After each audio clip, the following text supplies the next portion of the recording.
Hey sippers, welcome back to Sip More Tea. In this video, let's talk about when loyalty becomes a legal liability, starring Onika Tanya Mirage Petty, aka Nicki Minaj. We'll talk about the risk exposure and the cost of the ride or die lifestyle. So my commentary is a legal and cultural breakdown of how ride or die loyalty turns into liability in a soft life era. And just to be clear, this isn't legal advice. I'm not an attorney. This is an analysis based on public information and observable patterns, which means this isn't celebrity gossip.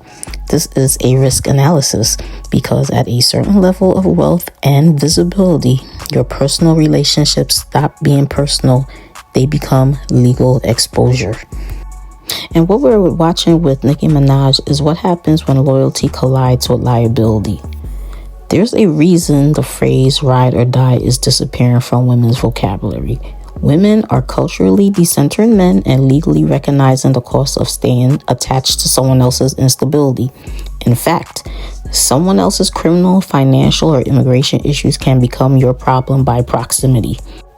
Let's be clear, Nicki Minaj didn't need a man to protect her. Her talent carried her in a male-dominated industry, and she converted that talent into leverage, stability, and independence. This is why this moment feels so off. Now she's carrying problems she never needed, and that's why this moment feels less like growth and more like misalignment. Once you marry someone with a criminal record, your risk profile changes, not emotionally, legally. With her marriage to Petty, Nicki Minaj inherited reputational exposure, financial entanglement, movement restrictions, and heightened scrutiny. That's not shade. That's how liability works. And Nicki Minaj's husband has convictions that require ongoing compliance with the justice system, which includes probation oversight, travel restrictions, reporting obligations, which mean movement is conditional, not free at all.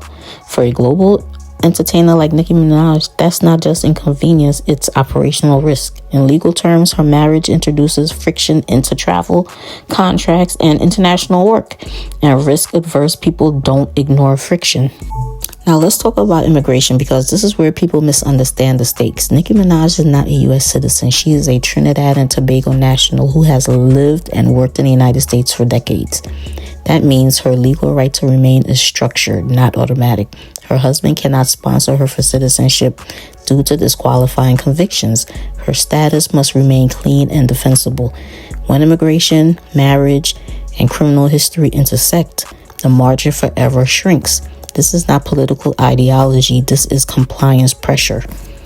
And let's slow down here, because in the background, there is a pardon conversation going on, which is legally rational. But no one is alleging a pardon request, and no one is alleging a deal. But from a legal strategy perspective, the conversation exists because pardons reduce household risk.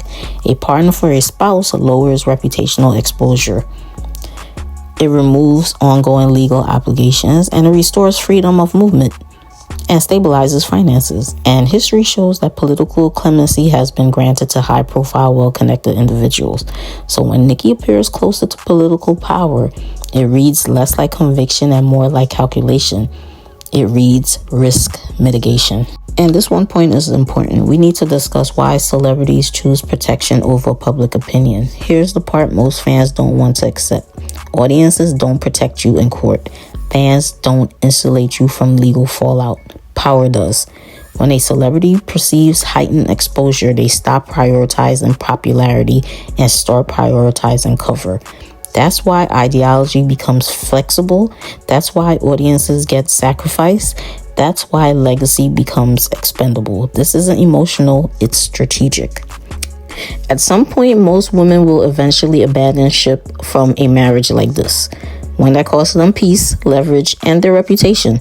However, Nicki is sailing off into the sunset on a burning and sinking ship. So here's the plain truth. The decentering men movement understands is ride or die is not romantic. It's a risk multiplier. It ties your future to someone else's past. It converts love into liability. It turns endurance into exposure. And women aren't opting out of love. They're simply opting out of unnecessary risk. So why do celebrities choose protection over public opinion? Here's the part most fans don't want to accept. Audiences don't protect you in court. Fans don't insulate you from legal fallout. Power does. When a celebrity perceives heightened exposure, they stop prioritizing popularity and start prioritizing cover. That's why ideology becomes flexible. That's why audiences get sacrificed. That's why legacy becomes expendable. This isn't emotional, it's strategic. So it's quite evident that Nicki Minaj leveraged her legacy to marriage pressure, exposure, and vulnerability. And the lesson here isn't about her. It's about the era we're in. In a world governed by contracts, compliance, and consequences, ride or die loyalty is no longer a virtue. It's a warning sign that it's time to abandon ship.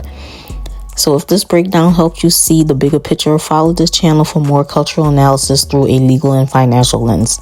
And help us reach our goal to get to 500 subscribers on the road to 1,000.